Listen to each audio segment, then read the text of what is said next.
الرحيم الحمد لله الذي هدانا لهذا وما كنا لنهتدي لولا أن هدانا الله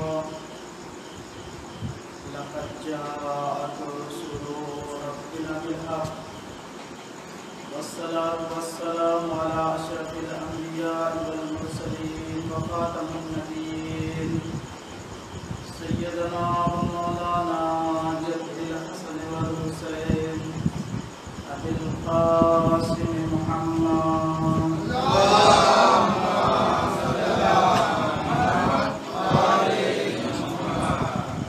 وعلى آل بيته الطيبين الطاهرين المعصومين المظلومين ولعنة الله على أعدائهم أجمعين أما بعد فقد قال رسول الله صلى الله عليه وآله وسلم اللهم إني أحب حسينا فأحب من أحب حسينا صلوات اللهم صل على محمد সমস্ত তারিফ ও প্রশংসা মহান রব্বুল ইজ্জত পাক পরওয়ারদিগার খোদাবন্দে আলম আমাদের সকলকে সৃষ্টি করেছেন এবং এক খোদার দাওয়াত দিয়েছেন ইবাদত করার জন্য।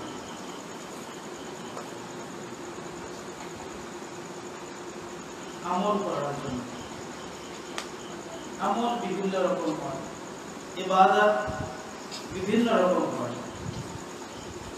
নামাজ পড়েও ইবাদত করা হয়, রোজা রেখেও ইবাদত করা হয়, হজ করেও ইবাদত করা হয়, যাকাত দিয়েও ইবাদত করা হয়, খমস দিয়েও ইবাদত করা হয়। ওই লোক আহলে বাইতের জিকির করেও ইবাদত করা হয়, আহলে বাইতের মর্যাদা ও ফজিলতকে বয়ান করাকেও ইবাদত করা হয়। আমার দয়ার নবী ফজিলতকে অন্যদের শোনানো এটিও ইবাদত। ইবাদত শেষ নেই। আপনি কাউকে 1 টাকা দিয়ে সাহায্য করলেন, সেটিও ইবাদত। কেউ একজন খারাপ কর্মের দিকে যাচ্ছে, আপনি তাকে মানা করলেন, এটিও ইবাদত। বিভিন্ন রকম ইবাদত আছে। কোরআন শরীফ পড়াও ইবাদত। মুহররম মাস আল্লাহ তাআলা দিয়েছেন। আমি গত মজলিসেও বলেছিলাম, মুসলমানদের মাস হলো, প্রথম মাস হলো মুহররম মাস। আজ আমার দয়ার নবী ইরশাদ করছেন, আল্লাহুম্মা ইন্নী উহিব্বু হুসাইনা। বেশক নিশ্চয়ই আমি উহিব্বু হুসাইনা, আমি হুসাইন থেকে মহব্বত করি। দয়ার নবী ইমাম হুসাইন থেকে মহব্বত করেন। তো দয়ার নবী মহব্বত করছেন, ভালোবাসছেন, শুধু এইটুকু বলেন। তিনি কি বললেন? আল্লাহুম্মা ইন্নী উহিব্বু হুসাইনা, আমি হুসাইনকে ভালোবাসি, আমি হুসাইনের থেকে মহব্বত করি। ফা উহিব্বু মান আহাব্বা হুসাইন, যে ব্যক্তি হুসাইনের সাথে মহব্বত করবে, আমি তার সাথে মহব্বত করব। শেষে কিন্তু খুবই গুরুত্বপূর্ণ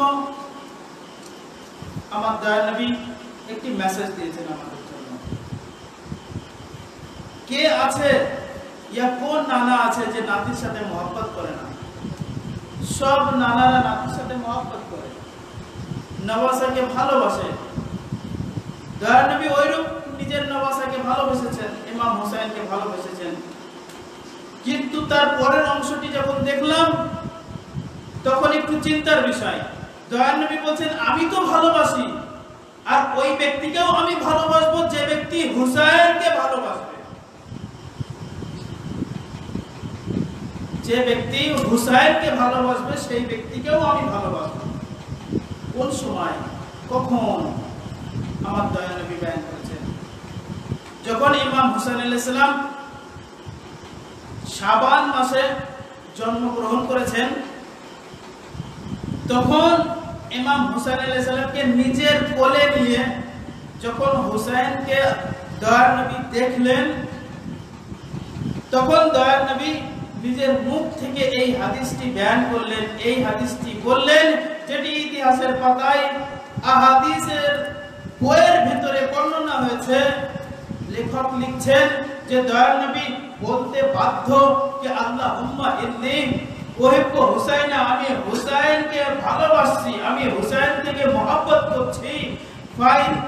ফা উহিব্বু মান, আর যে ব্যক্তি এই হুসাইন থেকে মহব্বত করবে আমিও তার সাথে মহব্বত করব। তাহলে আমরা সবাই দয়ার নবীকে ভালোবাসি, আমরা সবাই দয়ার নবীকে মন প্রাণ দিয়ে মেনে নিয়েছি, তিনি খাতিমুল আম্বিয়া, আমরা সবাই ওনাকে ভালোবাসি।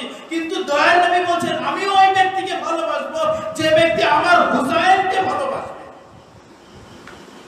কেন? সবাই তো দয়ার নবীকে ভালোবাসি, কিন্তু দয়ার নবী কাকে ভালোবাসেন এটাই চিন্তা। আমরা সবাই আল্লাহকে ডাকছি, কিন্তু আল্লাহ কাকে ডাকছে সেটাই দরকার, আল্লাহ কাকে চাইছে সেটাই দরকার। আমরা সবাই তো চাচ্ছি যে হ্যাঁ আমরা আল্লাহকে ভালোবাসি, আল্লাহর ইবাদত করি। কতজন ইবাদত করছে? আল্লাহর বান্দা তো পৃথিবীতে ছড়িয়ে আছে, কজন ইবাদত করছে? কিন্তু আল্লাহ সবকে দিচ্ছে। কিছু খাস বান্দা আছে, কিছু মখসুস বান্দা আছে, জানাদেরকে আল্লাহ দিচ্ছেন, যারা ইবাদতই করে না তাদেরকেও আল্লাহ দিচ্ছেন। তো এটা বড় কথা নেই যে আমরা সবাই আল্লাহকে ভালোবাসি, কিন্তু এটা বড় কথা যে আল্লাহ কাদেরকে ভালোবাসছে। আমরা সবাই দয়ার নবীকে ভালোবেসেছি, কিন্তু এটা বড় কথা নয় দয়ার নবী কাকে ভালোবাসেছে এটাই কথা, এটাই পরিচয় যে দয়ার নবী কাকে চাইছেন, দয়ার নবী কাকে ভালোবেসেছেন। সাল্লাল্লাহু আলাইহি ওয়াসাল্লাম।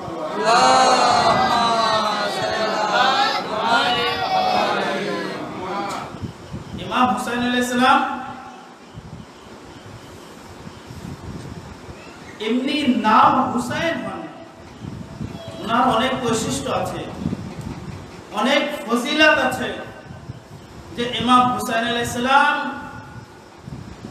এনার থেকে সবাই ভালোবাসে, ইমাম হুসাইন আলাইহিস সালামের প্রতি সবাই ভালোবাসে। এটি দয়ার নবী বলেছেন যে আমার হুসাইনের ভিতরে বৈশিষ্ট্য অনেক আছে। যেমন হুসাইন কারবালায় শহীদ হবে, কিন্তু হুসাইনের মাজারের মাটি খাওয়া শেফা, অমনি মাটি খাওয়া হারাম। কিন্তু হুসাইনের কবরে ইয়া হুসাইনের যেখানে মাজার আছে, যেটিকে আমরা এক কথায় বললে চিনি, সেটা হলো কারবালা। কারবালার মাটি খাওয়া শেফা। ইমাম হুসাইন আলাইহিস সালামের গুম্বদের নিচেই দোয়া কবুল। কেন? দয়ার নবীর গুম্বদের নিচে দোয়া কবুল হবে না? হবে, অবশ্যই হবে। কিন্তু ইমাম হুসাইন আলাইহিস সালামের, কিন্তু দয়ার নবীর সেই মদিনার মাটি খাওয়া হারাম, কিন্তু কারবালার মাটি খাওয়া জায়েজ। এই অনেক বৈশিষ্ট্য আছে আমার ইমাম হুসাইন আলাইহিস সালামের। তো এই যে মুহররম মাস অতি গুরুত্বপূর্ণ মাস। এই মাসে অনেক ইবাদত আছে, আমল আছে, যত পারেন ইবাদত করেন। তবে ইবাদত শুধু নামাজ পড়লে নয়, শুধু রোজা রাখলে নয়, শুধু হজ করলে নয়, শুধু কোরআন শরীফ পড়লে নয়, বরং ইবাদত জিকির করাকেও ইবাদত হবে। যেমন একটি ঘটনা আছে, কার থেকে বর্ণিত? হযরতে আবু বকর রাদিয়াল্লাহু তাআলা নাহু থেকে। কি বর্ণিত, তিনি একদাই দয়ার নবী খুতবা দিচ্ছিলেন, পাশে মওলা আলী দাঁড়িয়েছিলেন। মন দিয়ে শুনবেন, পাশে মওলা আলী দাঁড়িয়েছিলেন আর আমার দয়ার নবী খুতবা দিচ্ছিলেন। এটি কার থেকে বর্ণিত? আরো মজবুত করে দেই, আয়েশা রাদিয়াল্লাহু তাআলা আনহা থেকে, এনার থেকে বর্ণিত। তিনি বলছেন যে আমি দেখছি যে আমার বাবার দিকে উনি দয়ার নবীর দিকে কম দেখছেন, কিন্তু আলীর দিকে বেশি দেখছেন। উনি দয়ার নবীর দিকে কম দেখছেন, আলীর দিকে বেশি দেখছেন।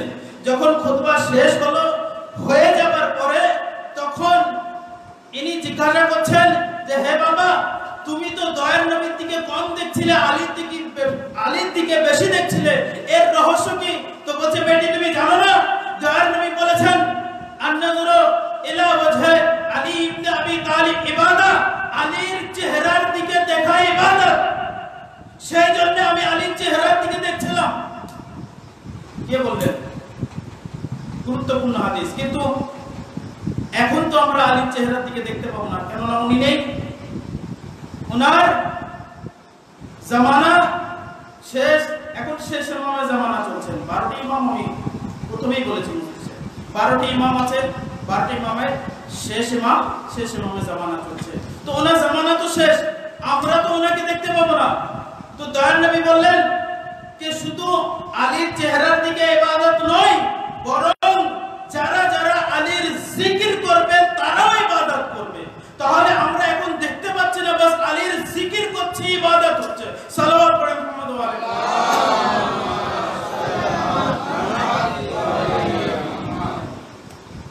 দেখা ইবাদত, জিকির করাও ইবাদত। আমি কালকে আপনাদের সামনে একটি ইশারাতান বলে গিয়েছিলাম। কি জিনিস? সেই জিনিস হলো এই যে তাবলীগ, এলানে রিসালাত, মানে রিসালাত যখন এলান করেছিলেন, তাবলীগ করেছিলেন, তখন কে সাথ দিয়েছিল? সর্বপ্রথম কে দিয়েছিলেন? সর্বপ্রথম সাথ দিয়েছিলেন জনাবে আবু তালিব, বলেছিলাম আপনাদের সামনে, এবং জনাবে খাদিজাতুল কুবরা। ওনারা যা সাথ দিয়েছেন, আমার তো মনে হয় ইতিহাসের পাতায় আর অন্য কারোর নাম নেই। তো আল্লাহ তাআলা হাল জাযাউল ইহসান ইল্লাল ইহসান বলে ওনাদেরকে ইহসানের বদলে ইহসান দিয়েছিলেন। একদিকে আলীকে দিয়েছিলেন, একদিকে মা ফাতেমা জাহরাকে দিয়েছিলেন, দুজনকে দিয়েছিলেন। এবং এখান থেকে আসেন দয়ার নবী এলানে রিসালাত, রিসালাতের এলান কবে করেছিলেন, কোন সময় করেছিলেন? মন দিয়ে শুনবেন।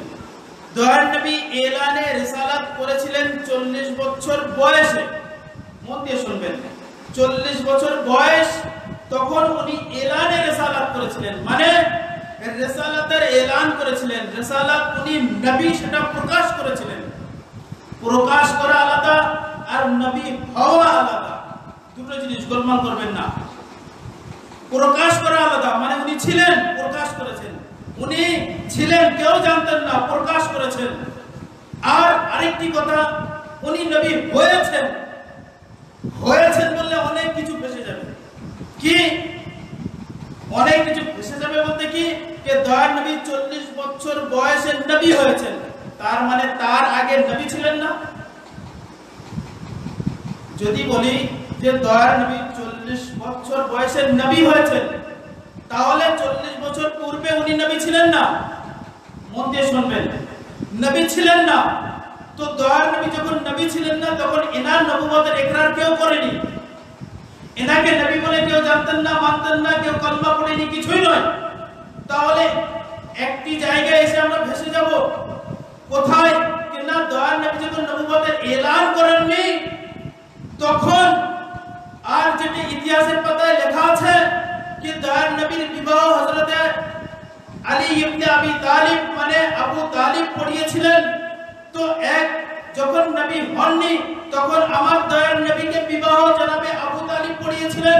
আর সেই বিবাহের সিগাতে আলহামদুলিল্লাহ আল্লাহ তারিফ করেছিলেন, নিজের ভাতিজা নিজের ভাইপোর তারিফ করেছিলেন। তার মানে এটা বলতে চাইছে জনাবে আবু তালিব, দেখো কে দয়ার নবী, ইনি 40 বছরের নবুয়ত ইনি পাননি, বরং প্রকাশ করেছিলেন। ইনি তো আদম থেকে তার পূর্বে, আদম নবী যখন নবী হয়েছিলেন তার পূর্বে ইনি নবী ছিলেন। ইনি 40 বছরের নবী হননি। বাস এটা আমি হালকা ইশারা করলাম, বিস্তারিত অনেক ঘটনা আছে, আমি সেদিকে যেতে চাই না। বাস দয়ার নবী কি করলেন কিনা এলানে রিসালাত 40 বছর বয়সে প্রকাশ করলেন। নিজে নবী ছিলেন, বললেন এবার প্রকাশ করছি। দয়ার নবীর ঘটনা অবশ্যই শুনবেন, তবে হ্যাঁ, দয়ার নবীর ঘটনা শোনাতে গেলে তার আলকেও আমাদের লাগবে। আল মানে তার বংশধর। যদি দয়ার নবীর ঘটনা বলি, ইয়া তো আবু তালিবের কথা আসবে, দয়ার নবীর ইয়া তো আলীর কথা আসবে, দয়ার নবীর ঘটনা বলি ইয়া তো মা ফাতেমা জাহরার কথা আসবে, দয়ার নবীর ঘটনা বলি ইয়া তো জনাবে খাদিজাতুল কুবরা আসবেন। কেননা এখনো দয়ার নবী রিসালাতের এলান করেননি।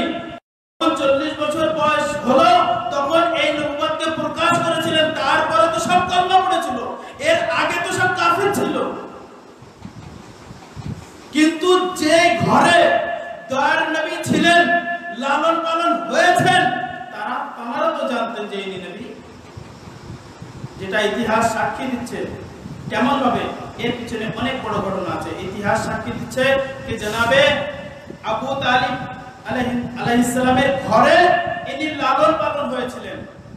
তবে হ্যাঁ, লালন পালন হয়েছিলেন, বড় হয়েছিলেন জনাবে আবু তালিবের ঘরে। আর জানারা ঈমান রাখেন না যে দয়ার নবী 40 বছর বয়সে নবুয়ত এলান করেছেন, মানে নবী হয়েছেন। আর যারা বলছেন যে নবী হননি, হয়েছেন 40 বছরে, অনেক কিছু ফেসে যেতে হবে, অনেক কিছু ফেসে যেতে হবে। যে দয়ার নবী তাহলে কেমন, কিভাবে 40 বছর বয়স তারপর এলানে রিসালাত করেছিলেন, এটি কেমন? কিন্তু আমার যে আকীদা, ইয়া শিয়া আসনা আশারি, যারা 12 ইমামিয়া মাননেওয়ালা, তানাদের আকীদা যে আমাদের দয়ার নবী আদম নবীর পূর্বে, মানে অনেক আগে থেকে নবী ছিলেন। সেটি আমার দয়ার নবী বলছেন যখন আদম পানি আর মাটির দরমিয়ান মাঝখানে ছিল তখনও আমি নবী ছিলাম। এটি আমার দয়ার নবী বললেন যে আদম নবী, আল্লাহ তাআলা আদম নবীকে তৈরি করেননি, তখন পানি আলাদা ছিল, মাটি আলাদা ছিল। কোরআন শরীফের পুরো ঘটনা। আল্লাহ তাআলা কি বললেন? আমি আদমকে তৈরি করেছি, আমি তৈরি করেছি, তারপরে রূহ দিয়েছি। তো আমার দয়ার নবী বলছেন যে আদম পানি আর মাটির মাঝখানে ছিল, এখন আদম আদম হয়নি, তার পূর্বে আমি নবী ছিলাম। সেই নবীকে শেষ নবী করে আল্লাহ তাআলা পাঠিয়েছেন। সাল্লাল্লাহু আলাইহি ওয়া সাল্লাম।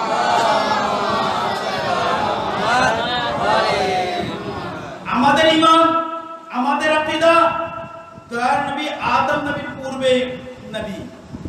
সেই জন্য উনি অন্য কোথাও আসেনি। হ্যাঁ, একটি ঘরে এসেছে, সেই ঘরের নাম হলো আবু তালিব।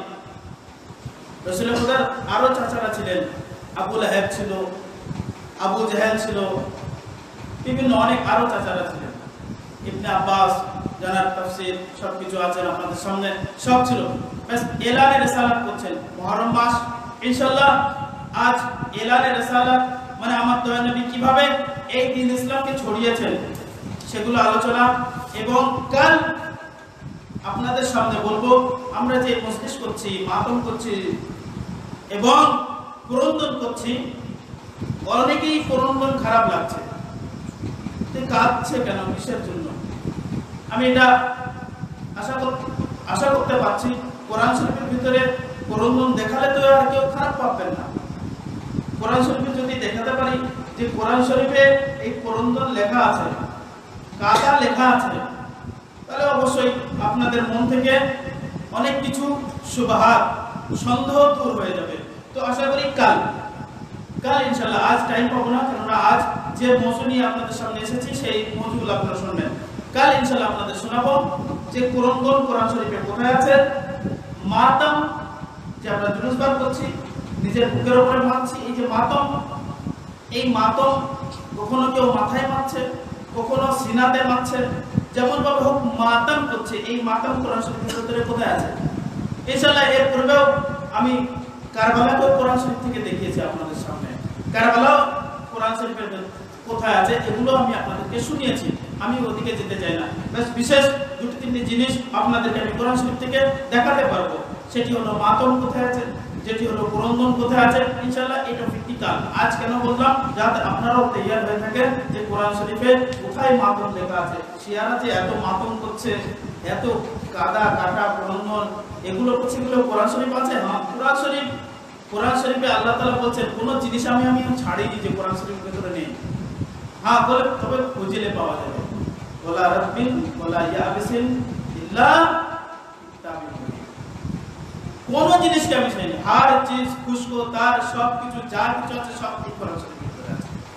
কিন্তু খুঁজলে তাফসীর বিভিন্ন মুফাসসিরগণ তাফসীর করেছেন, সে তার ভিতরে আছে। যাও আমি এদিকে যেতে চাই না, বাস ইশারা আপনাদেরকে করে দিলাম, মনে রাখবেন। ইনশাআল্লাহ এই টপিকটি ইনশাআল্লাহ কালকে আমাদের দয়ার নবী রিসালাতের এলান করবেন কোথায়, কার ঘর থেকে? আমার দয়ার নবী 40 বছর বয়সে দয়ার নবী নবুয়তকে প্রকাশ করছেন কার ঘর থেকে? আল্লাহর ঘর থেকে। কেননা আল্লাহর ঘর কি ছিল? কাবা শরীফ। মক্কায় দয়ার নবী মক্কায় জন্মগ্রহণ করেছেন। কাবা শরীফ এটি হলো আল্লাহর ঘর, যেটি হলো কাবা, যেখানে আমরা হজ করছি। নবুয়তের এলান করছেন তখন আল্লাহর ঘর থেকে তো হওয়া উচিত। আমি বলবো, হে আল্লাহ তাআলা, আপনার নবী যিনি খাতিমুল আম্বিয়া, ইনি এই লা ইলাহা ইল্লাল্লাহকে প্রচার করবেন, নবী বলে প্রকাশ করবেন, সবার সামনে জাহির করবেন। তাহলে এই যে নবুয়তের এলান এবং তুমি লা ইলাহা ইল্লাল্লাহ সেটির এলান, এই এলানটা কি কাবা শরীফের ভিতর থেকে হচ্ছে না কেন? তখন আল্লাহ তাআলা বলবে যে, হে নাদান আমার বান্দা, তুমি জানো না ওই সময় কাবা ঘরের ভিতরে ঠাকুর ছিল, সেই জন্য আমি চাইনি আমার দয়ার নবী আমার এলান ওই কাবা ঘর, যে ঘরের ভিতরে ঠাকুর ছিল, বুত ছিল, সেখান থেকে শুরু করো। তাহলে কোন এমন জায়গা আছে যেখানে ঠাকুর ছিল না? ইতিহাসের পাতায় যখন আমি দেখলাম, তখন একমাত্র সেই মক্কার বুকে আবু তালিবের ঘর এমন ছিল যে যার ঘরে ঠাকুর ছিল না, বুত ছিল না। আল্লাহ তাআলা চাচ্ছেন, হে নবী, ওই আবু তালিবের ঘর থেকে তুমি তোমার নবুয়তকে এলান করো। সুবহানাল্লাহ, সুবহানাল্লাহ, সাল্লাল্লাহু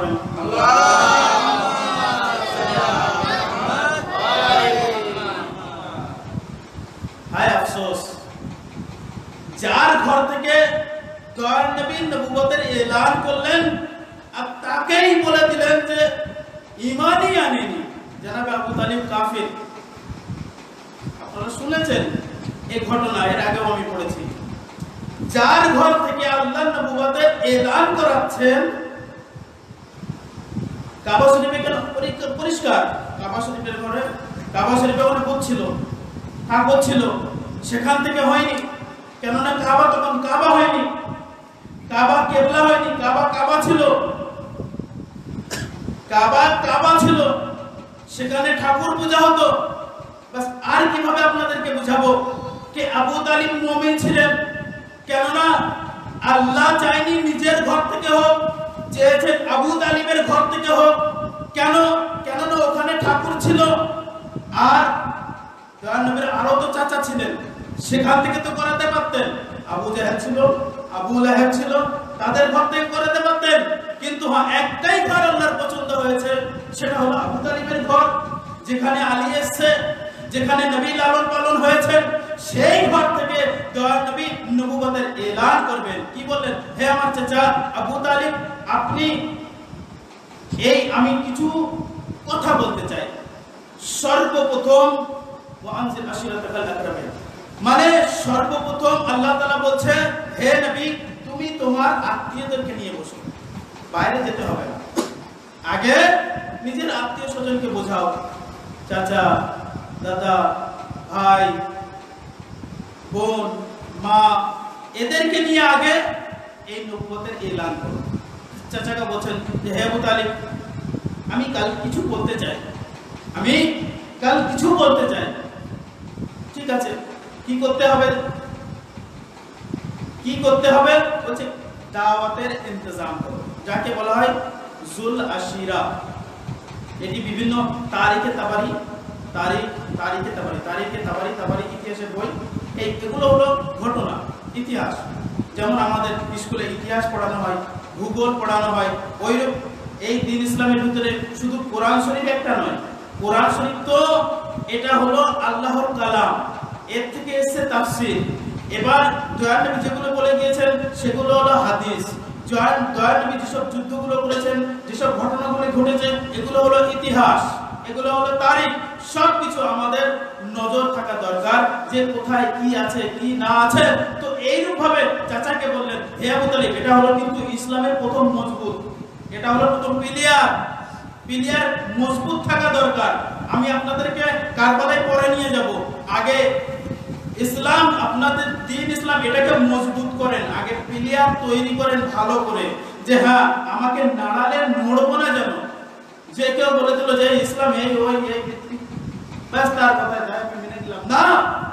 আমি চাইছি যে আমরা যারা মুসলমান, আমাদের সকলের কাছে এমন শিক্ষা থাকা দরকার যে কোন কাফির এসে যেন আমাদেরকে হারাতে না পারে। এইরূপ আমি চাইছি। আপনাদের হাদিস মুখস্থ থাকুক, কোরআন শরীফ মুখস্থ থাকুক, ইতিহাস, তারিখ সবকিছু যেন আপনাদের সামনে থাকে। যখন বলা হয় আপনার হাতে কটি আঙুল, সাথে বলবেন যে 5টি আঙুল। ওইরূপ যেন সব জায়গায় যেন দ্বীন ইসলামের পথ থাকে। আপনার নবীকে হযরত মুহাম্মদ মুস্তাফা সাল্লাল্লাহু আলাইহি ওয়া সাল্লাম সাল্লাল্লাহু আপনাদের আল্লাহকে না খোদা, আপনাদের কাবা কি না কিবলা, আমাদের দ্বীন কি না ইসলাম, আমাদের নবীকে না আমাদের শেষ নবী, আমাদের ইমামকে না 12টি ইমাম, আমাদের আলম কি না চিহ্ন, আমরা কি না আমরা আহলে বাইতের প্রেমিক, আমরা আহলে বাইতের প্রেমিক আছি। এইগুলো যেন আমরা সর্বদাই বলতে পারি। আমরা সর্বপ্রথম কাকে মেনেছি? তাওহীদ। তারপরে কাকে মেনেছি? আদল। তারপরে কাকে মেনেছি? নবুয়ত। তারপরে কাকে মেনেছি? ইমামত। তারপরে কাকে মেনেছি? কিয়ামত। কোথায় আছে এগুলো? এই 5টি জিনিস কোথায় আছে? এই 5টি জিনিস আল-হামদ সূরার ভিতরে আছে। কিভাবে বুঝবো? কোথায় বুঝবো? কেমন ভাবে বুঝবো? এই আল-হামদ সূরা, যেহেতু আল-হামদ সূরা সবাই জানে, আল-হামদ সূরা নামাজে দুবার পড়তে হয়।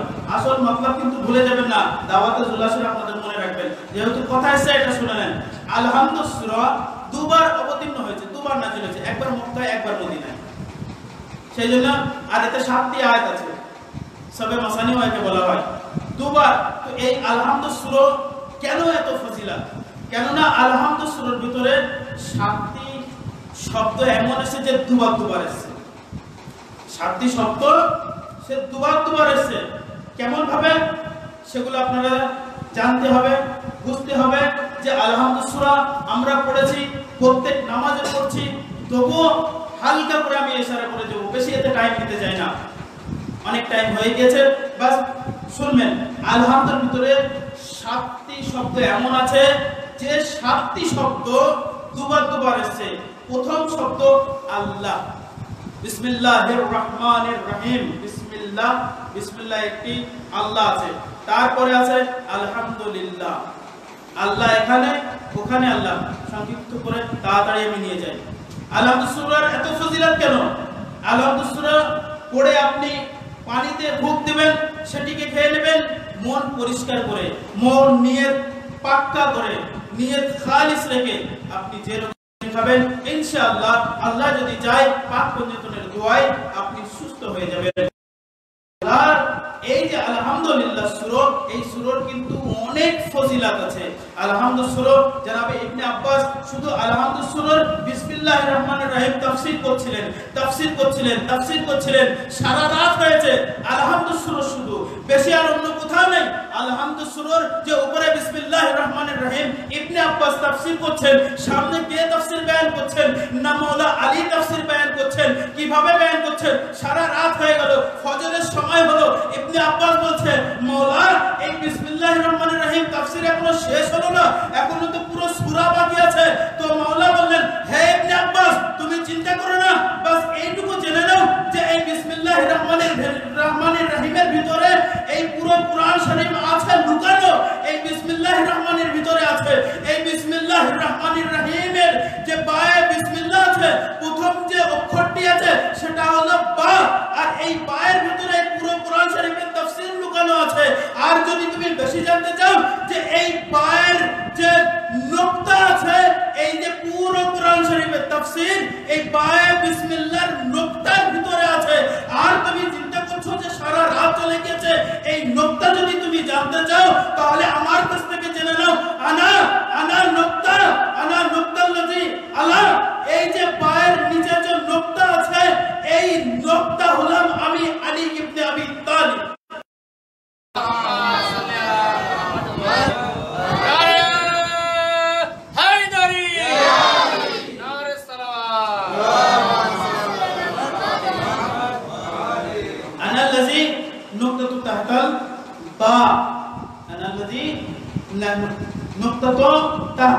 পায়ের নিচে যে নুকতা আছে সেই নুকতা হলাম আমি আলী ইবনে আবি তালিব।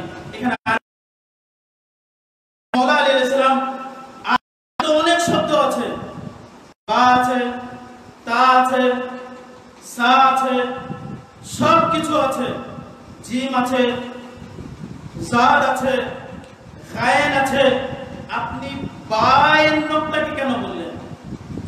গায়ের নুকতা তো বলতে পারতেন, জয় যেটা আছে ওর নুকতা তো বলতে পারতেন, জিমের নুকতা তো বলতে পারতেন, আপনি বায়ের নুকতা কেন বললেন?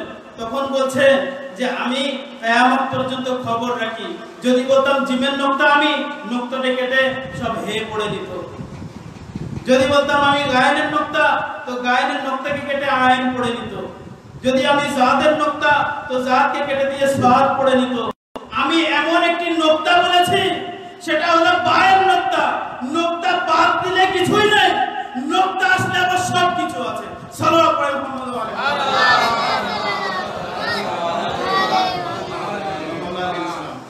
বায়ের নুকতা নাড়া খালি এইরূপ হয়ে থাকবে, কিছু পড়তেই পারবেন না আপনি কি জিনিস। কিন্তু জিমের নুকতা নাড়িয়ে দেন, হে তো পড়ে নেবেন। জাদের নুকতা সাদ, গায়েনের নুকতা আইন, জোর নুকতা তো খান নুকতা সেও নাড়িয়ে দিলে হা। কিন্তু বা এমন এক শব্দ, যে শব্দ থেকে যদি ওই নুকতা নাড়ানো যায় তাহলে খালি লাকির মানে খালি দাগ থাকবে। তার মানে ইসলাম এটাই বুঝে নেন, যদি আলীকে ছেড়ে দেন শুধু দাগ, আলীকে নিয়ে নেন সমস্ত জিনিস আপনার সামনে। সাল্লাল্লাহু আলাইহি ওয়াসাল্লাম।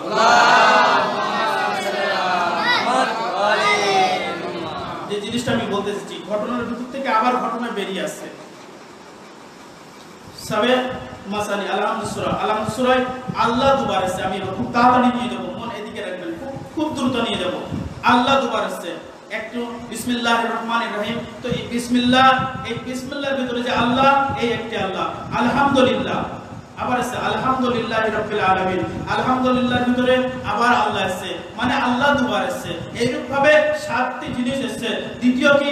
আর রহমান, আর রহমানির রহিম। আর রহমানির রহিম এটি হলো দ্বিতীয় নম্বর আয়াত। এই দ্বিতীয় নম্বর আয়াতে আর রহমান আর রহিম এটি দুবার আছে, বিসমিল্লাহতে দুবার আছে। বিসমিল্লাহির রহমানির রহিম মানে রহমান দুবার আছে, রহিমে দুবার আছে। বলবেন না করবেন না, আল্লাহ দুবার আছে, রহমান দুবার আছে, রহিম দুবার আছে। তারপরে কি আছে না, তারপরে আছে ইয়াকা নাবুদু ওয়া ইয়াকা নাস্তাইন। ইয়াকা এই শব্দ দুটি দুবার আছে। ইয়াকা নাবুদু हम तेरी इबादत करते हैं, ওয়া ইয়াকা নাস্তাইন हम तुझसे मदद चाहते हैं। আমি তোমারই ইবাদত করি এবং তোর থেকেই সাহায্য চাই। হে আল্লাহ আমি তোমার থেকেই সাহায্য চাই। ইয়াকা এই যে দুটি শব্দ এই আলহামদুলিল্লাহ সূরার ভিতরে দুবার আছে। তারপরে কি আছে? সিরাতাল লাযিনা আনআমতা আলাইহিম। এই যে সিরাত শব্দ আছে, ইয়াকা নাবুদু ওয়া ইয়াকা নাস্তাইন ইহদিনাস সিরাতাল মুস্তাকিম।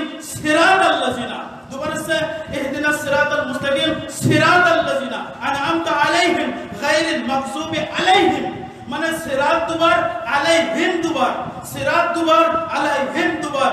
আবার তারপরে গায়রিল মাগযুবি আলাইহিম ওয়ালাস সালিন, এখানে যে শব্দ গায়র মানে আল্লাহ, গায়র মানে অন্য, লা মানে না, গায়র মানে না, তো গায়র এবং লা এই দুটো আবার একসাথে এসেছে। তার মানে এই যে আলহামদু সূরার ভিতরে যেটা আমি বলতে চেয়েছি আপনাদেরকে যে আলহামদু সূরার এত ফজিলত, কেননা এর ভিতরে আল্লাহ দুবার, রহমান দুবার, রহিম দুবার, ইয়াকা দুবার, সিরাত দুবার এবং আলাইহিম দুবার, লা এবং গায়র এটি দুবার, এই দুটো নিয়ে একই মানা, সেই জন্য এই দুটো শব্দকে এক করে দিয়ে একই মানা হয়েছে। তাহলে এবার আমি বলতে চাই, হে আল্লাহ তাআলা, এই দুটোর ভিতরে এই যে আলহামদু সূরার ভিতরে যে সিরাত শব্দটি এসেছে, সিরাতাল মুস্তাকিম, আমাকে সিধা রাস্তার উপরে বাকি রাখ, কারা যারা আনআমতা আলাইহিম, যার উপরে তুমি নেয়ামত নাযিল করেছো, কার উপরে নেয়ামত নাযিল করেছো, কিসের উপরে, কারা যারা তাদের উপরে নেয়ামত নাযিল হয়েছে সেটিকে না। যখন এই সিরাত শব্দটি দেখব তো সাদ, রা, আলিফ, তো চারটি শব্দ আল মুস্তাকিম, আলিফ, লাম, মিম, সিন, তা, কাফ, ইয়া, মিম, এই সিরাতাল মুস্তাকিম, সিরাতাল মুস্তাকিমের যে অক্ষরগুলি জুড়বেন এতে 12টি শব্দ আছে। মানে আল্লাহ তাআলা বলতে চাচ্ছেন যে আমি 12টির উপরে আমার নেয়ামতকে নাযিল করেছি। এবং কেউ বলতে পারে যে সিরাতাল মুস্তাকিম, এখানে আলিফ লাম বেশি হয়ে আছে, আলিফ লামকে লাগানো দরকার। সিরাতাল মুস্তাকিম 12টি শব্দ, সিরাতাল মুস্তাকিম আলিফ লামকে বাড়িয়েছে, তো সিরাতাল মুস্তাকিম হলো। আল্লাহ তাআলা বলতে চাচ্ছে আমি 12টির উপরে নেয়ামত নাযিল করেছি, আর 14টি মাসুমের উপরে নেয়ামত।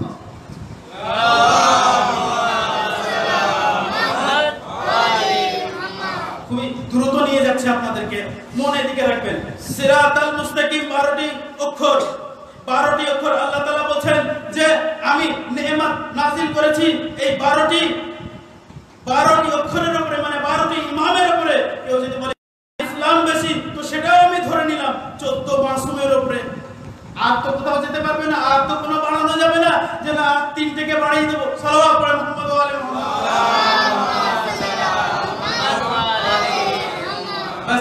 আমার শোনানোর এবং যে কষ্ট করে আপনাদের সামনে বয়ান করেছি, আশা করি যে জিনিসের জন্য বয়ান করেছি সেই জিনিসটি হলো আনআমতা। আনআমতা, এই আনআমতা মে আলিফ, নুন, আইন, মিম, তা 5টি অক্ষর আছে। 5টি অক্ষরে কার, 5টি অক্ষর কাকে বোঝায়? ওখানে তো আল্লাহ তাআলা বলেন যে 12টি, আবার বলছে 14টি, আবার আনআমতা যে নেয়ামত নাযিল করেছে তার ভিতরেও 5টি অক্ষর।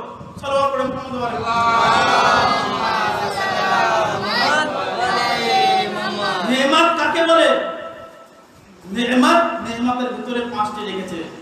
কোথাও যেখানেই যাবেন 5। ওখানে জানাবে ইব্রাহিম নবী, প্রথম মজলিসে পড়েছিলাম, ইব্রাহিম নবী কিছু কালমার দ্বারা পরীক্ষা দিয়েছিলেন, সেখানেও 5টি ছিল, মনে আছে আপনাদের? আমি এখানে আর দৌড়াতে চাই না। ওখানেও 5টি ছিল, নেয়ামতের জায়গাও 5টি এসেছে। রাস্তা যেটা তৈরি করেছেন আল্লাহ তাআলা সেটা 12টি, মানে 14 মাসও সব তো এনাদেরকেই নিয়ে। তাহলে দ্বীন ইসলাম কি? এবার দ্বীন ইসলাম যে নেয়ামত যেটা বলছি, আলিফ থেকে কি আছে? আলিফ থেকে হলো ইমামত। আনআমতার আলিফ থেকে হলো ইমামত, আলিফ নুন, নুন থেকে হলো নবুবত। মন দিয়ে শুনবেন, আলিফ থেকে ইমামত, নুন থেকে নবুবত, এর ভিতরে আইন আছে, আইন থেকে হলো আদালত।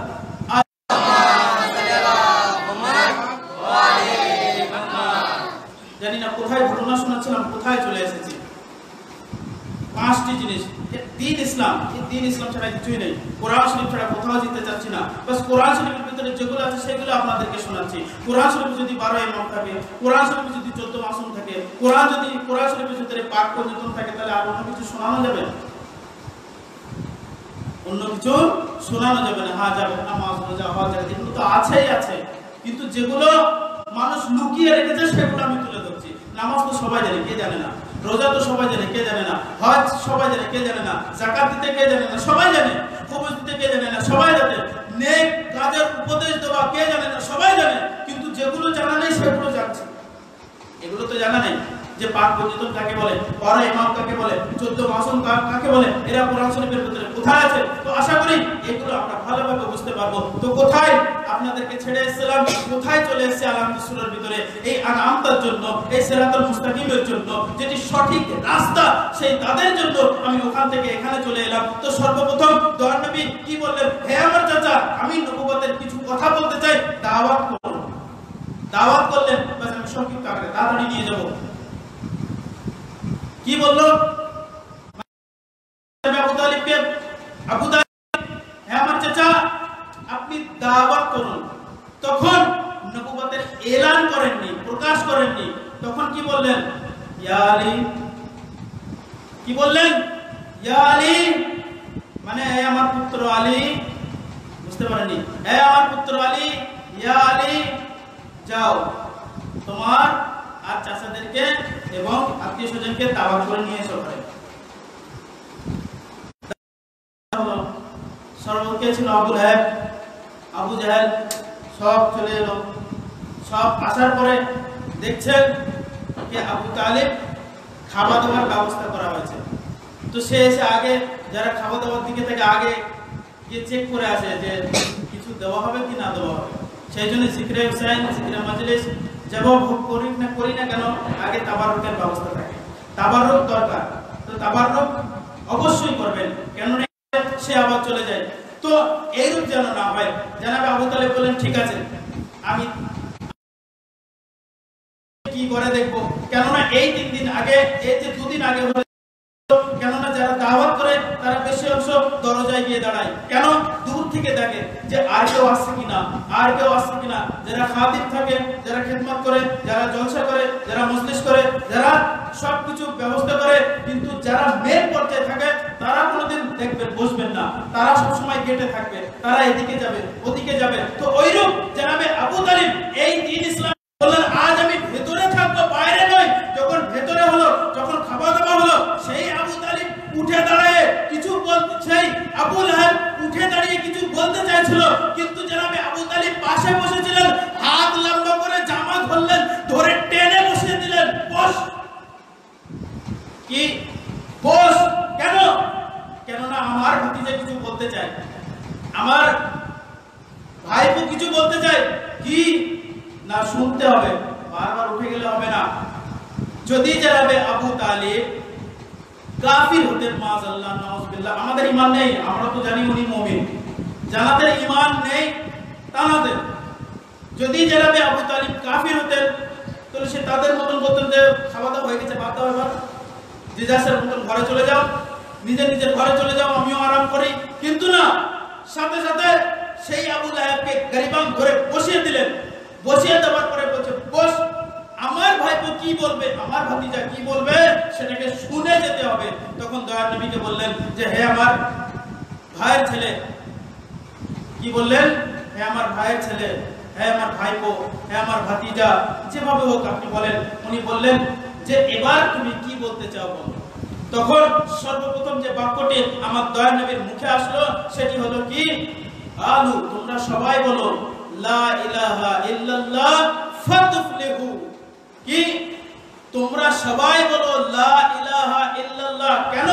কেননা এর আগে সবাই অন্য খোদা, ঠাকুর, ভূত সবকে সিজদা করত, সবকে পূজা করত, কিন্তু এখানে বসিয়ে 3 দিন ধরে খাইয়ে তারপরে বলছেন খালু, এবার বলো লা ইলাহা ইল্লাল্লাহ ফাতুফলিহু। যদি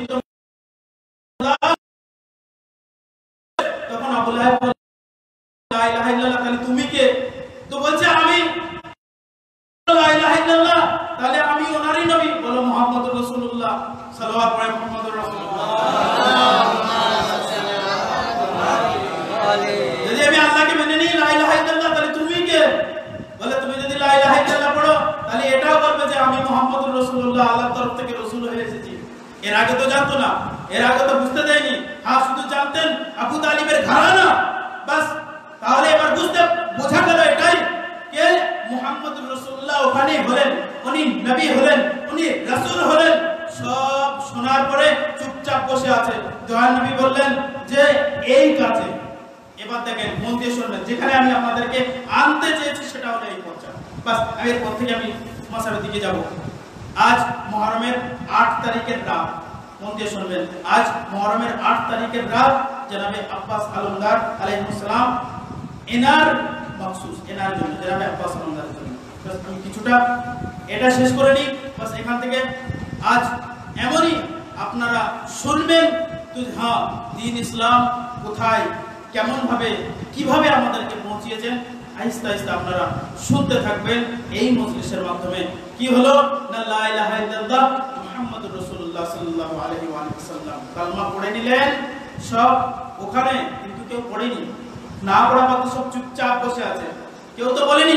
কেননা যখনই বলেছে যে আমি নবী, আমি রাসূল, সবার হোশ, সবার দিমাগ এবার উল্টোপাল্টা হয়ে গেছে। কি হবে? তারপরে কি বললেন, যে ব্যক্তি তোমাদের ভিতরে আত্মীয় স্বজন সবাই আছে, যে ব্যক্তি এই কাজে, মানে কি লা ইলাহা ইল্লাল্লাহ উচ্চারণ করার কাজে, মুহাম্মদ রাসূলুল্লাহ উচ্চারণ করার কাজে যে ব্যক্তি আমাকে সাহায্য করবে, সে আমার মিনবাদি ওয়াসি খলিফাতি আখি ওয়াজির, যে ব্যক্তি এই কাজে আমাকে সাহায্য করবে, আমার পরে আমার খলিফা হবে, আমার জানশীন হবে, আমার ওয়াজির হবে, আমার ওয়াসি হবে। আপনারা তারিখ ইতিহাস পড়েন, সেখানে সব চুপচাপ বসে আছে। একমাত্র 10 বছরের একটি বাচ্চা উঠে দাঁড়ালো, ইয়া নবী আল্লাহ, আমি আপনাকে এই কাজে সাহায্য করব, আমি এই লা ইলাহা ইল্লাল্লাহর কাজে সাহায্য করব, আপনি নবী আমি বলবো। সেটি ইতিহাসের পাতায় তার নাম লেখা আছে। ইতিহাস যখন খুলবেন তখন পাবেন যে দয়ার নবী যখন এই লা ইলাহা ইল্লাল্লাহর সাহায্যের জন্য বললেন, তখন 10 বছর বাচ্চার নাম লিখেছে আলী ইবনে আবি তালিব, মানে আবু তালিবের পুত্র আলী একমাত্র ওয়াদা করেছেন। তখনই সাথে সাথে দয়ার নবী বললেন, হে আলী, আমার পরে তুমি আমার খলিফা হবে, জানশীন হবে, ওয়াসি হবে, আখি হবে। নারে তাকবীর, নারে রিসালাত, নারে হায়দারি, নারে সালাওয়াত।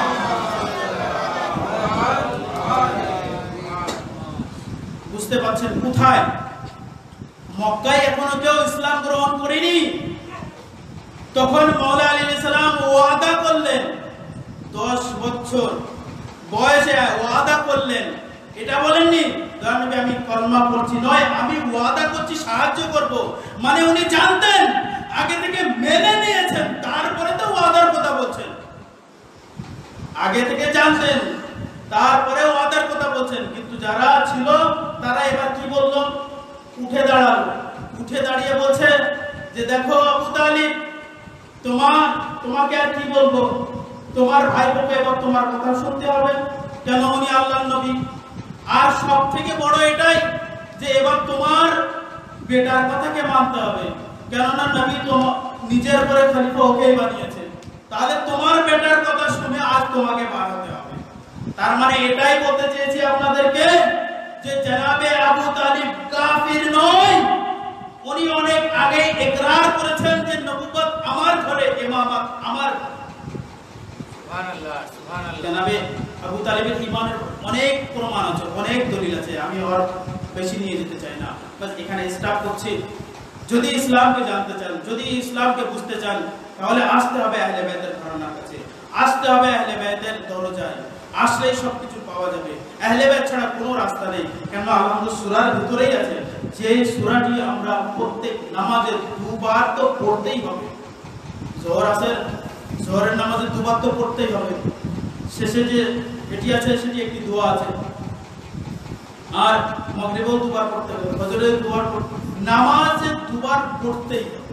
না পড়লে তার নামাজ হবে না। সূরা আল-আনআম তার ভিতরে যদি 12 এবং 14 মাসুল পাক পর্যন্ত থাকে, তাহলে আমরা কোথায় যাব? দ্বীন ইসলাম এনাদের কাছে আছে।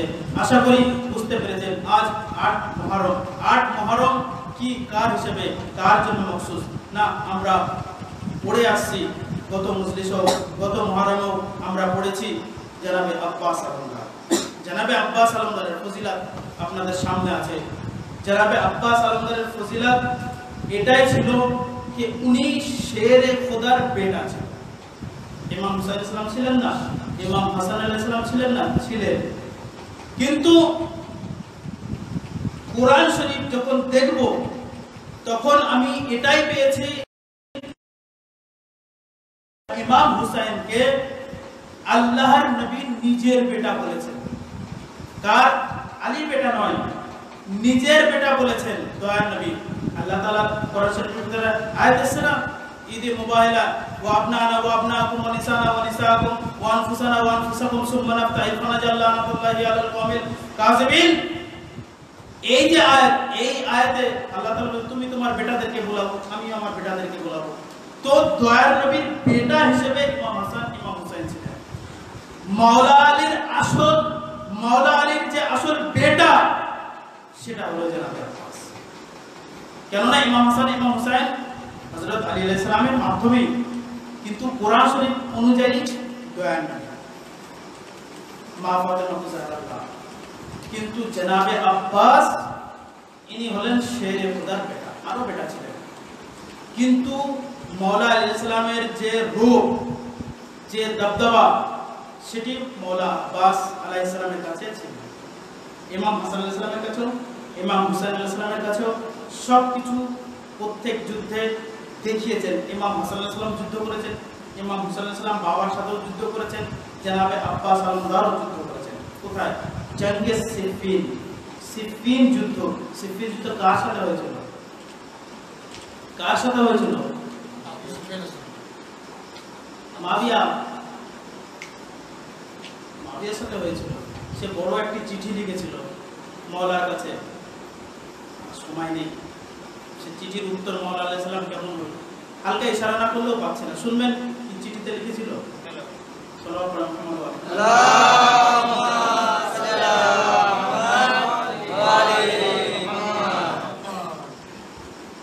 বেশি সময় নেব না।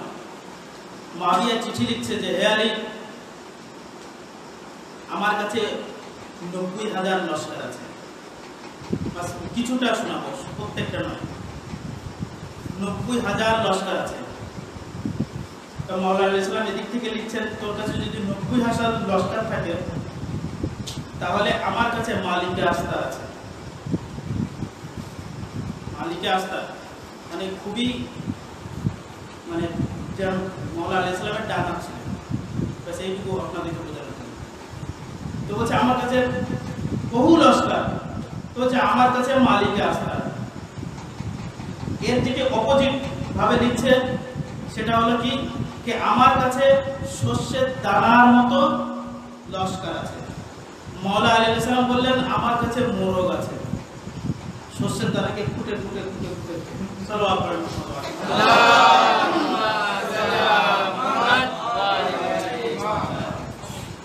তখন সে বলছে সব বাদ দাও, কেন মুসলমানের মধ্যে লড়বে? মাওলানা আলাইহিস সালাম তখন বললেন ঠিক আছে আমি বাদ দিতে চাই, তুই আর আমি দুজনেই লড়ি, কে দেখা যাবে, বুঝে যাবে। বেকার মুসলমান লড়বে কেন? মুসলমান মারা যাবে, সাহাবি মরবে, সব সাহাবিদেরকে লড়িয়ে লাভ নেই। তুই একদিকে নাম, আমি একদিকে নাম, দুজনে দুই সাইডে, যে জিতবে তার। কিন্তু সে তো জানে ওর দাদাকে মেরেছে, ওর ভাইকে মেরেছে, ওর সবকে মেরেছে, বদরের যুদ্ধে মেরেছে, উহাদের যুদ্ধে মেরেছে, সব যুদ্ধই তো মাওলানা আলাইহিস সালাম জয়ী হয়েছে।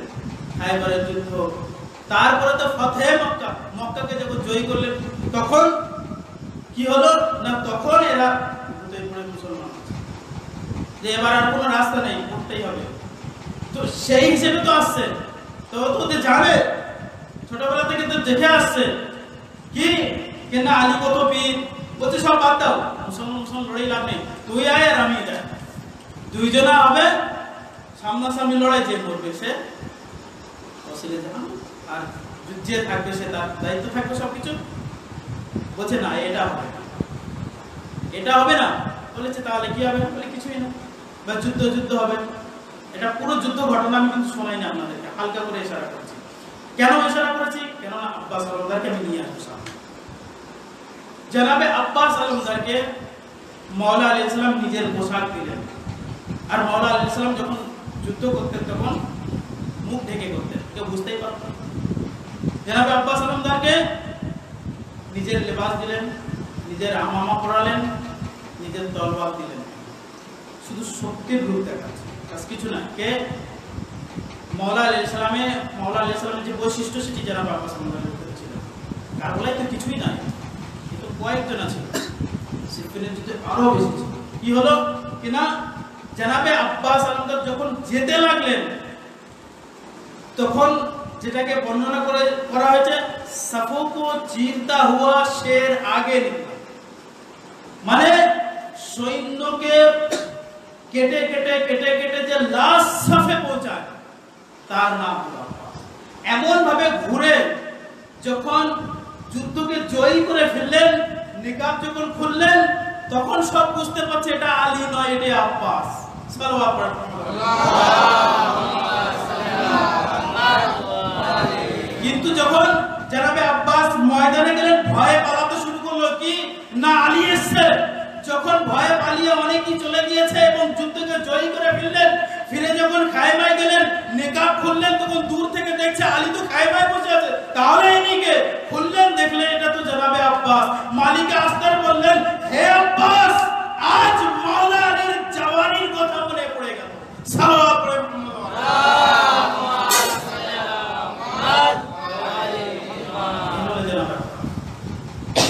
জনাবে আব্বাসকে বাবুল হাওয়াইজ বলা হয়। বাবুল হাওয়াইজ মানে কি? যার দরবারে গিয়ে দুই হাত তুলে দোয়া করবেন, রাত মানে বাদ যাবে না। বহু ঘটনা আছে জনাবে আব্বাস। অনেকেই দোয়া চেয়েছেন, পেয়েছেন, অনেকেই সুস্থ হয়েছেন জনাবে আব্বাস সরকারের বাবুল হাওয়াইজ। অনেক দোয়া জনাবে আব্বাস সরকারের কাছে এখনো আরবের লোক ভয় করে জনাবে আব্বাস সরকার। তাকে বলা হয় যে তোমরা কসম খাও, ওয়াল্লাহ ওয়াল্লাহ, আল্লাহর কসম। কিন্তু যদি বলা হয় আব্বাসের কসম খাও, বলে না, কসম খাওয়া যাবে। কেন? কেননা এখনো রোগ ও দাবদাবা আছে। যদি আব্বাসের কসম খেয়ে নেই আর যদি গালাত কাম করি, ওখান থেকে এসে মারবে। এখনো আছে, আরবে এখনো আছে। যদি আপনারা কারবালায় যান, এখনো আরব লোকেরাই বলে, আমি তো গিয়েছি, সেখানে ছিলাম, আরবিদের সাথে কথা বলেছি, তারাই বলে আব্বাসের কসম খাওয়া যাবে না। এই হলেন আব্বাস, যার কসম খেতে এখনো লোক ভয় করছে। 1400 বছর সাল 61 হিজরিতে জনাবে আব্বাস আলমদার সেই কারবালায় ইমাম হুসাইন আলাইহিস সালাম, আপনারা মুসাফির শুনেছেন, ইমাম হুসাইন আলাইহিস সালাম যখন মদিনায় ছিলেন, ওখানে ওয়ালিদের দরবারে আব্বাস আলমদার তলোয়ার টেনেছিলেন। ইমাম হুসাইন আলাইহিস সালাম মারা ফিরে আসেন। বাস একটু শুনবেন, মাসাইল থেকে আমি যাচ্ছি। আব্বাস মানে এমনই এক ব্যক্তিত্বের নাম যে সবার আশা, সবার আস, সবার আশা যার উপরে টিকে থাকে, তার নাম হলো আব্বাস। মদিনায় যখন বাসির যখন আওয়াজ দিল যে ইয়া আহলাল আসরাফ, এই আসরাফ, এই আহলে ইয়াসরাব, মদিনা বলেন ইয়া আহলা আসরাফ, এই আসরাফ, এই আহলে আসরাফ, আহলে মদিনা নয়, আহলে আসরাফ, কারবালায় ইমাম হুসাইনকে কতল করে দেওয়া হয়েছে। কারবালায় ইমাম হুসাইনকে কতল করে দেওয়া হয়েছে। মদিনায় অনেকেই ছিলেন। মদিনায় জনাবে আব্বাস আলমদারের মা বসেছিলেন। আর জনাবে আব্বাস আলমদারকে আমরা আবুল ফজলিল আব্বাস বলি। আবুল ফজল মানে ফজলের বাপ, আবুল ফজল। আব্বাস মানে ওনার জনাবে আব্বাস আলমদারের বেটা, উনি ওনার দাদির কাছে বসেছিলেন। যখন বশিরের আওয়াজ শুনলো কি কে এ মদিনা, এ মদিনা কে रहने वाला, তোমরা শোনো, কারবালায় হুসাইন কতল হয়ে গিয়েছে, কারবালায় হুসাইন মারা গিয়েছে, কারবালায় হুসাইনকে শহীদ করে দেওয়া হয়েছে। আব্বাস আলমদারের মা তার পোতাকে বলছে, তার নাতিকে বলছে, ফাজল কি শুনেছো? বলছে হ্যাঁ দাদি মা শুনেছি। বলছে আমাকে খুবই বুড়ি হয়ে গিয়েছিলেন, অনেক বয়স হয়ে গেছে। বললেন আমাকে নিয়ে চল সেই তার কাছে, বশিরের কাছে নিয়ে যাওয়া হবে। বশির মানে যে আওয়াজ দিচ্ছে, বশিরের কাছে যখন নিয়ে যাওয়া হলো তখন এই উম্মুল বানিন জনাবে আব্বাস আলমদারের মা বলছেন যে হে বশির, তুই বলেছিস যে কারবালায় হুসাইন শহীদ হয়েছে, কারবালায় হুসাইন মারা গিয়েছে। তো বলছে হ্যাঁ। তো বলছে আমি এটা মানতে পারছি না। বলছে কেন? তো বলছে আমি তো আব্বাসকে সাথে পাঠিয়েছি। কি বললেন? আমি তো আব্বাসকে সাথে পাঠিয়েছি। আব্বাস ছিল আর হুসাইন শহীদ হয়েছে। আব্বাস, সে আব্বাস কোথায়? মানে কত আস যে আব্বাস যাচ্ছে হুসাইনের সাথে, মানে কিছুই হবে না। আবুল ফাজ আব্বাস তানার আম্মা উম্মুল বানিন কি বললেন যে হে বশির, আমি তো এটাকে বিশ্বাস করতে পারছি না, কেননা আব্বাস কোথায় ছিল? আমি আব্বাসকে তো হুসাইনের সাথে পাঠিয়েছি, আব্বাস রক্ষা করবে হুসাইনকে, আমি এটা মেনে নিতে পারছি না। তখন বশির বলছে যে হে উম্মুল বানিন, তুমি চিন্তা করো না, হ্যাঁ হুসাইন এটা সত্য খবর, কারবালায় শহীদ হয়েছে, কিন্তু তোমার বেটা আব্বাস হুসাইনের আগে শহীদ হয়েছে। বলে কেমন ভাবে? আমার আব্বাসকে তো কেউ মারতে পারবে না, আমার আব্বাসের গায়ে এত শক্তি ছিল যে আলীর শক্তি ছিল, তাকে কিভাবে মারা হলো? তখন সেই বশির বলছে যে হে উম্মুল বানিন, হে আব্বাস আলমদারের মা, আরে আপনি চিন্তা করেন না, আব্বাস যতক্ষণ বেঁচে ছিল কারবালায় ইয়াজিদি বংশ হুসাইনের খায়মার দিকে কেউ চোখ তুলে তাকায়নি। হ্যাঁ, আব্বাস যখন দুনিয়া থেকে গিয়েছে তারপরে হুসাইনের উপরে হামলা এসেছে, সেই আব্বাসের মাসায়েব আমরা এখানে পড়ছি। বাস আজাদানে মুসলিমে কারবালা আব্বাস আলমদার যিনি কারবালায় ছিলেন, হ্যাঁ কারবালায় কেমন ছিলেন? জনাবে আব্বাস আলমদার 10ই মুহররমের সকালে মাওলার কাছে অনুমতি চাইছেন, মাওলা আমাকে কি লড়তে দিবেন না, কেননা আপনি মদিনায় বারণ করেছিলেন, আমি লড়িনি।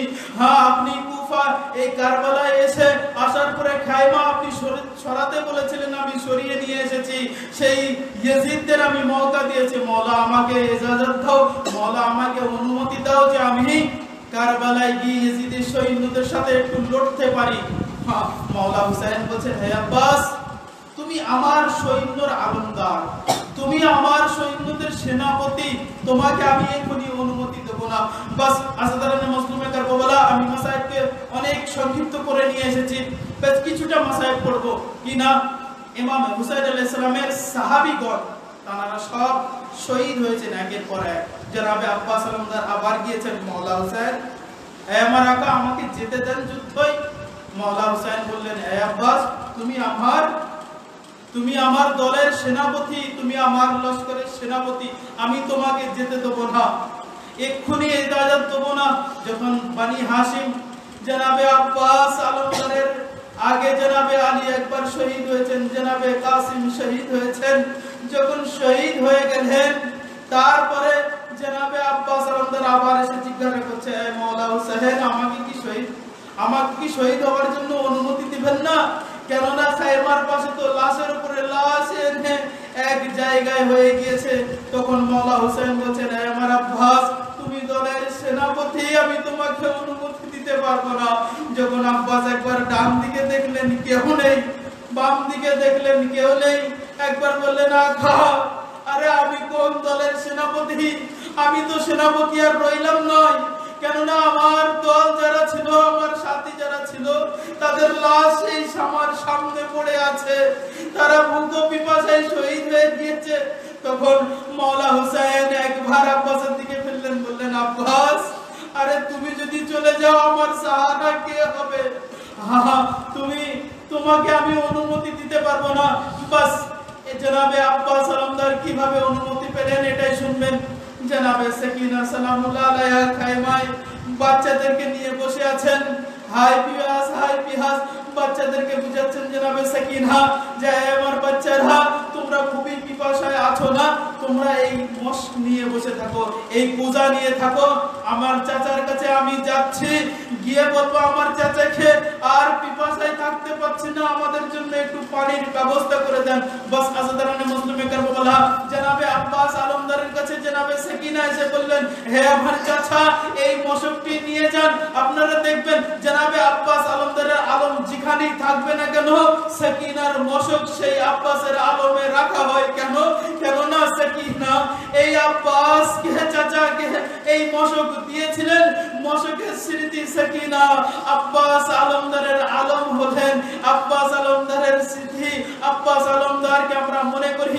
বাস আব্বাস আলমদার জনাবে সাকিনাকে কথা দিলেন, সাকিনা তুমি বাচ্চাদেরকে বোঝাও, আমি তোমার জন্য পানির ব্যবস্থা করছি, তবে হ্যাঁ তোমার বাবা আমাকে অনুমতি দিবে না, তুমি আমার সাথে চলো। যখন সাকিনাকে ইমামে হুসাইন আলাইহিস সালামের সামনে আনলেন, এসে যখন সাকিনা বললেন, আমার বাবা আর একটু পানির ব্যবস্থা যদি করা হতো, আমার চাচাকে অনুমতি দিন যেন ইনি ফুরাতে যায়, কি আমাদের জন্য পানির ব্যবস্থা করুক। যখন আব্বাস আলমদার বললেন যে আমার আখা সাকিনা মশক নিয়ে এসেছে, কি করব? তখন হুসাইন বললেন, আমার আব্বাস, তুমি এমন একজনকে এনেছো যে আমার বুকের উপরে ঘুমায়, তার কথা আমি ফেলতে পারি না। যাও আব্বাস, তুমি পানির ব্যবস্থা করবে, তবে হ্যাঁ শুধু পানি নিয়ে আসবে। তোমার কাছে যে তলোয়ার, সেই তলোয়ারটিকে আমার কাছে দিয়ে দাও।